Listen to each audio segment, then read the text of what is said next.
Stories. करोड़पति बना नौकर। गरीबी इंसान को उसकी मर्जी के खिलाफ हर काम करने पर मजबूर कर देती है। ऐसी ही कहानी है चिंतनपुर गांव के रमेश की, जो अपनी माँ सुषमा और बहन प्रेरणा के साथ गरीबी में जीवन बिता रहा था। हालात ऐसे थे कि कई बार परिवार को भूखा सोना पड़ता।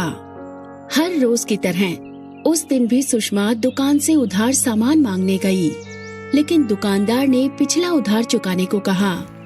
सुषमा जब निराश होकर घर लौटी तो उसकी खामोशी महसूस करते हुए प्रेरणा ने भावुक होकर कहा, माँ, कब तक हम दूसरों के सामने हाथ फैलाते रहेंगे? अब मुझसे ये सब सहा नहीं जाता। काश मैं कुछ कर पाती ताकि हमारे घर में कभी भूखे रहने की नौबत नहीं आती। परंतु मेरी आंखों ने मेरी रोशनी छीन ली और साथ ही मेरे सपनों को भी अंधेरे में धकेल दिया। बेटी, हिम्मत मत हारो। भगवान ने आंखों की रोशनी भले ही छीन ली हो, लेकिन तुम्हारे दिल में जो उजाला है वो हमें अंधकार से बाहर निकालने के लिए बहुत है। और रमेश पर मुझे विश्वास है कि एक दिन वो हमारी गरीबी दूर कर देगा। सुषमा ने बेटी की आंखों में आंसू देखे, परंतु दिलासा देने के अलावा उसके पास कोई और चारा नहीं था। तभी रमेश, जो बाहर से आया था, उनकी बातचीत सुनकर बोला, बहन, मैं भी अब ये गरीबी और लोगों की बातें सुन नहीं सकता। कुछ भी करके मैं हमारी जिंदगी बदल दूंगा, चाहे इसके लिए मुझे कोई भी काम क्यों ना करना पड़े। बेटा, हम गरीब जरूर हैं, लेकिन हमें कभी गलत रास्ता नहीं अपनाना चाहिए। ईमानदारी और मेहनत ही असली दौलत है। बस थोड़ा सब्र करो, सब अच्छा होगा। सुषमा ने रमेश को बड़े ही अच्छे से समझाया और उसे आगे बढ़ने के लिए प्रोत्साहित किया। रमेश का सपना था कि वो बिजनेस करे, परंतु घर की स्थिति देखकर उसने हार मान ली और जैसे तैसे अपनी पढ़ाई पूरी की। लेकिन कहते हैं ना, नीचा दिखाने वाले लोगों को ना समय दिखता है और ना ही स्थिति। रमेश के पड़ोस में अंजना नाम की औरत रहती थी, जिसे दूसरों के घर में ताका झाकी करने की आदत थी। अंजना अक्सर रमेश के घर आकर उसे ताने देते हुए कहती, रमेश बेटा, कब तक पढ़ाई करते रहोगे? पढ़ाई से पेट नहीं भरता, कोई छोटा मोटा काम कर लो। आखिर तुम्हें तुम्हारी माँ और अंधी बहन का पेट पालना है कि नहीं? चाची, मैं कोशिश कर रहा हूँ। एक दिन मैं अपनी मेहनत से ऐसा मुकाम पाऊंगा कि लोग मुझे ताने नहीं देंगे, बल्कि मिसाल के तौर पर याद रखेंगे। घर में खाने का ठिकाना नहीं और बातें बड़ी बड़ी करते हैं। सुषमा बहन का तो कुछ नहीं हो सकता। पूरे गांव में उधारी कर रखी है और वो चुकाने तक के पैसे नहीं होते उनके पास। ऊपर से अमीर बनने के ख्वाब देखते हैं। लोगों की बातें और बिगड़ती स्थितियों से परेशान होकर रमेश ने फैसला किया कि अपने परिवार का पेट भरने के लिए वो आगे की पढ़ाई छोड़कर शहर में नौकरी करने जाएगा। जिसके बाद उसने सुषमा को सभी बातें बताई, जिस पर फिक्र करते हुए उसने रमेश से कहा, बेटा, शहर में अकेले कैसे रहोगे? वहाँ ना कोई अपना होगा, ना कोई सहारा। मैं जानती हूँ कि हालात मुश्किल हैं। माँ, अगर मैं यहाँ बैठा रहा तो हमारी गरीबी कभी खत्म नहीं होगी। आप बस मुझे आशीर्वाद दीजिए। मैं वादा करता हूँ, एक दिन आपको गर्व महसूस कराऊंगा। माँ ने आंसू भरी आंखों से बेटे का माथा चूमा और उसे भगवान का नाम लेकर शहर के लिए रवाना किया। रमेश ने खिड़की से गांव की मिट्टी को देखते हुए मन में ठान लिया कि वो कभी गलत रास्ता नहीं अपनाएगा। शहर में कई दिन भटकने के बाद उसे सेठ हरिराम के घर में नौकर की नौकरी मिली, जिसे उसने मजबूरी में करना शुरू किया। कठोर और निर्दयी सेठ हरिराम नौकरों को इंसान नहीं, गुलाम समझता था। रोज वो नौकरों को ताने मारते हुए कहता, तुम सभी नौकर काम करने आए हो या आराम करने? अगर काम सही से नहीं किया तो तुम्हें भी बाकी नौकरों की तरह नौकरी से निकाल दूंगा। यहाँ रहना है तो मेरी बात बिना सवाल किए माननी होगी, समझे? जी समझ गया सेठ। आपकी चाय और नाश्ता समय से पहले तैयार है। वैसे मैं आपसे एक विनती करना चाहता हूँ, जब भी आप ऑफिस जाएं तो मुझे भी साथ ले चलिए। तुम और ऑफिस में काम करोगे? अरे नौकर की औकात सिर्फ झाड़ू पोछा लगाने और चाय नाश्ता देने तक ही होती है। बिजनेस करना तुम्हारे जैसे गवार के बस की बात नहीं। अब ज्यादा बकवास मत करो और अपना काम संभालो। सेठ हरीराम को रमेश की पढ़ाई के बारे में नहीं पता था। वो उसे अनपढ़ और गरीब समझता था। रमेश को रोज ताने सुनने और दिन भर बिना आराम के काम करना पड़ता था। एक दिन सेठ हरीराम कुछ नौकरों को ऑफिस की साफ सफाई कराने ले गया, जिनमें रमेश और स्वराज भी थे।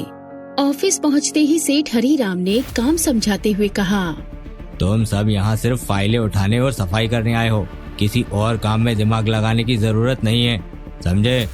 अगर किसी ने ज्यादा अक्लमंदी दिखाई तो उसे सजा मिलेगी। रमेश, यहाँ हमारी कोई कद्र नहीं है।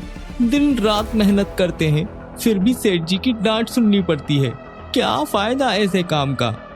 स्वराज, मैं यहाँ सिर्फ पेट भरने नहीं, कुछ सीखने आया हूँ। चाहे सेठ जी हमें जितना भी नीचा दिखाएं, मैं उनकी बातों पर ध्यान नहीं दूंगा। मुझे यकीन है कि एक दिन मेरी मेहनत रंग लाएगी। रमेश ने चारों ओर ऑफिस का माहौल देखा। बड़ी बड़ी मशीनें, कंप्यूटर और फाइलों के ढेर देखकर उसके मन में उत्सुकता जागी। तभी उसने एक केबिन के अंदर कुछ लोगों को बिजनेस मीटिंग करते देखा। रमेश को अपने सपने याद आ गए। एक दिन खुद का बिजनेस खड़ा करने का सपना। परंतु अपनी मजबूरी याद कर वो दिल को समझाकर सफाई करने में लग गया। उसी दौरान स्वराज नौकर ने उसे कहा, अरे रमेश, तुझे क्या जरूरत है इन सब चीजों में ध्यान देने की? हम नौकर हैं और नौकर ही रहेंगे। जितना कहा जाए उतना ही करो और चुपचाप पैसे लो। बेकार में सपने देखने का क्या फायदा? नहीं स्वराज, सपने देखने का हक गरीब को भी होता है। गरीबी हमारी पहचान नहीं, बस एक हालात है। अगर मेहनत और दिमाग से काम करें तो हम भी अपनी किस्मत बदल सकते हैं। स्वराज रमेश की बात पर हंस दिया, लेकिन रमेश के दिल में उम्मीद की एक लौ जल चुकी थी। अगले कुछ दिनों तक ऑफिस में काम करते करते रमेश ने वहाँ के बिजनेस सिस्टम को गौर से देखना शुरू किया। उसे महसूस हुआ कि सेठ हरीराम के बिजनेस में कई खामियां थी, जिसमें सुधार करने की जरूरत थी। वहीं दूसरी ओर सुषमा के हाल बहुत खराब थे, जिसे देखकर अंजना उसे नीचा दिखाते हुए बोली, सुषमा बहन, बेटा शहर गया भी तो क्या हुआ? महीनों हो गए, ना चिट्ठी आई ना खबर। कहीं वहाँ भी बुरी हालत में तो नहीं जी रहा? मैंने तो पहले ही कहा था, पढ़ाई लिखाई से पेट नहीं भरता। अब देखो, तुम्हें और तुम्हारी बेटी को भूखा ही सोना पड़ रहा है। अंजना बहन, मुझे अपने बेटे पर भरोसा है। वो ईमानदारी और मेहनत से जरूर सफल होगा। भगवान ने भले ही हमारी परीक्षा ली है, पर रमेश की मेहनत बेकार नहीं जाएगी। चाची, आपको कोई अधिकार नहीं है हमारे परिवार के आपसी मामले में दखलंदाजी करने का। हम अपने घर में भूखे रहे चाहे कैसे भी रहे, लेकिन किसी को परेशान तो नहीं कर रहे। और रही बात हमारे हालात के, तो वो एक न एक दिन बदल ही जाएंगे। परंतु आप अभी अपने आप पर ध्यान दीजिए, ना कि दूसरों के घर में ताका झाकी कीजिए। प्रेरणा की बातों ने अंजना को उसकी हकीकत बता दी थी, परंतु सुषमा के दिल में दर्द था। वो हर दिन भगवान से रमेश के लिए प्रार्थना करती, ताकि वो शहर में अपने सपने पूरे कर सके, जिसके चलते रमेश ने भी हार नहीं मानी थी। वो हर दिन की तरह ऑफिस में सफाई करने जाता और चीजों को समझने की कोशिश करता, जिसे देखकर स्वराज नौकर ने रमेश से कहा, अरे रमेश, तुझे ये सब सीखकर क्या मिलेगा? वो तुझे कभी मौका नहीं देंगे। अमीर लोग हर काम में बस अपना फायदा देखते हैं। स्वराज, मौके मिलते नहीं, बनाए जाते हैं। मैं बस सही वक्त का इंतजार कर रहा हूँ। जब वो दिन आएगा तब मैं अपनी मेहनत और सीख का सही इस्तेमाल करूँगा। साबित करूँगा कि गरीब व्यक्ति भी अमीर बन सकता है। समय के साथ रमेश समझ गया था कि बिजनेस और पैसा कमाने के लिए क्या योजनाएं जरूरी होती हैं। धीरे धीरे उसने व्यापार के सारे विशेष तरीके सीख लिए, लेकिन सेठ हरीराम उसे कभी आगे बढ़ने का मौका नहीं देता था। जिसके कुछ दिन बाद अचानक से सेठ हरीराम को बिजनेस में बड़ा घाटा हो गया, जिस वजह से उसने अपने नौकरों पर गुस्सा उतारा, जिसे देखकर रमेश ने आखिरी कोशिश करते हुए कहा, सेठ जी, मुझे बस एक बार एक आखिरी मौका देकर देखिए। मैं अगर आपके बिजनेस को मुनाफे में ना ला सका तो पूरा जीवन आपकी सेवा करने में लगा दूंगा। अरे तुम एक मामूली नौकर हो, तुम्हें बिजनेस के बारे में क्या पता। बड़े बड़े लोग मेरी कंपनी नहीं संभाल पाए और तुम कहते हो कि तुम संभालोगे। हद है तुम्हारी हिम्मत की। इतनी बेइज्जती करवाने के बाद भी शांति नहीं मिली तुम्हें। सेठ जी, मैंने आपकी कंपनी में काम करते करते बहुत कुछ सीखा है। मुझे मालूम है कि आपकी कंपनी को किस तरह के बदलाव की जरूरत है। सेठ हरीराम ने रमेश की बातों को अनसुना कर दिया, जिसके कुछ दिन बाद जब कोई और रास्ता ना बचा तो उसने रमेश को एक आखिरी मौका देने का फैसला किया, जिसका फायदा उठाकर रमेश ने अपनी सीखी हुई व्यापारिक चालों को आजमाया और देखते ही देखते चमत्कार हो गया, क्योंकि कुछ ही महीनों में बिजनेस दोबारा मुनाफे में आ गया, जिसे देखकर हर कोई हैरान था। लेकिन तभी स्वराज ने गर्व से कहा, रमेश, तुझे सलाम है भाई। मैंने कभी सोचा भी नहीं था कि तू वाकई में अपने सपने पूरे कर सकेगा। तूने साबित कर दिया कि मेहनत और हिम्मत से इंसान अपनी किस्मत बदल सकता है। अब तो सेठ जी भी तुझे नजरअंदाज नहीं कर सकते। अरे कौन सा महान काम कर दिया है रमेश ने। बिजनेस में उतार चढ़ाव तो होते रहते हैं, ये हमारे लिए आम बात है। तुम सब एक नौकर हो और नौकर ही रहोगे। रमेश, दिखावा करना बंद हो गया हो तो वापस अपने पुराने काम में लग जाओ, क्योंकि तुम नौकर की नौकरी करते हुए ही अच्छे लगते हो, बिजनेस नहीं। सेठ हरीराम की इतनी मदद करने के बाद भी उसे कोई एहसास नहीं हुआ। रमेश अब समझ चुका था कि वो जीवन भर किसी की कठोर बातें और जुल्म सहन नहीं कर सकता।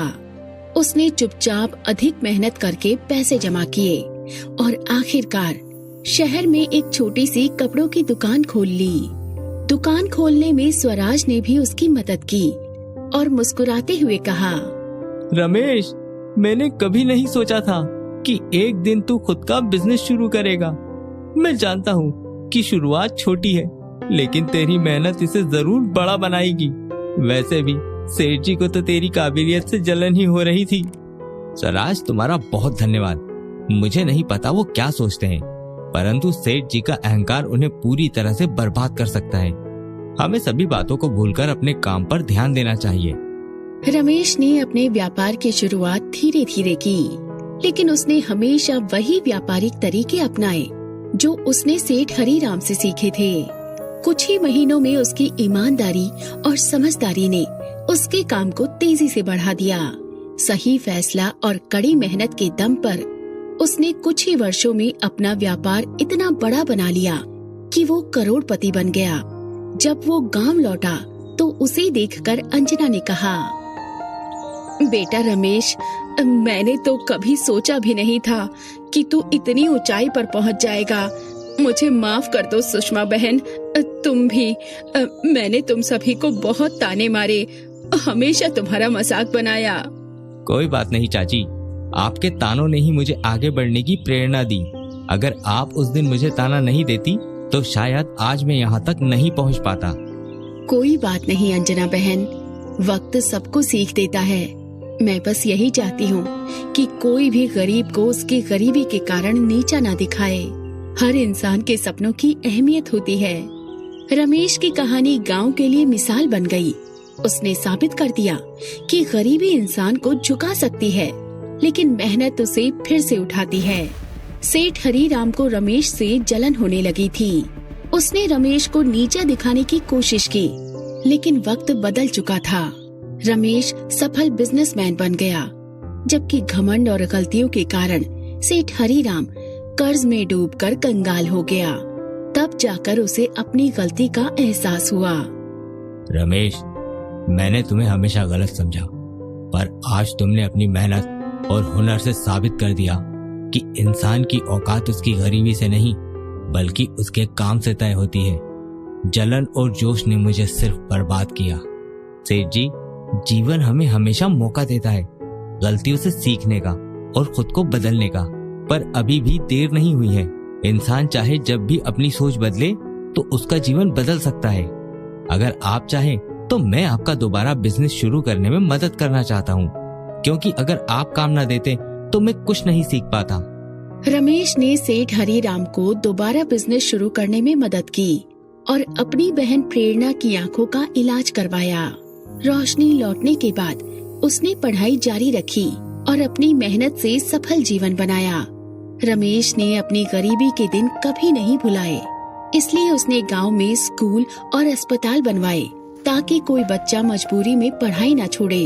उसकी सफलता ने न सिर्फ उसका परिवार बल्कि पूरे गांव की तकदीर बदल दी। सीख, हमने इस कहानी से ये सीखा कि कैसे रमेश ने साबित कर दिया कि ज्ञान, समझदारी और मेहनत से कोई भी अपनी तकदीर बदल सकता है। कठोरता और अहंकार से सिर्फ नुकसान होता है, जबकि सच्ची सफलता का रास्ता धैर्य और समझदारी से बनता है। आपको हमारी कहानी कैसी लगी? पसंद आई हो तो लाइक शेयर जरूर कीजिएगा और आगे किस तरह की स्टोरी देखना चाहेंगे हमें कमेंट करके जरूर बताइएगा। और हाँ, जिन्होंने अब तक हमारे चैनल को सब्सक्राइब नहीं किया है वो जल्दी से सब्सक्राइब कर लें। बेल आइकन दबाना न भूलें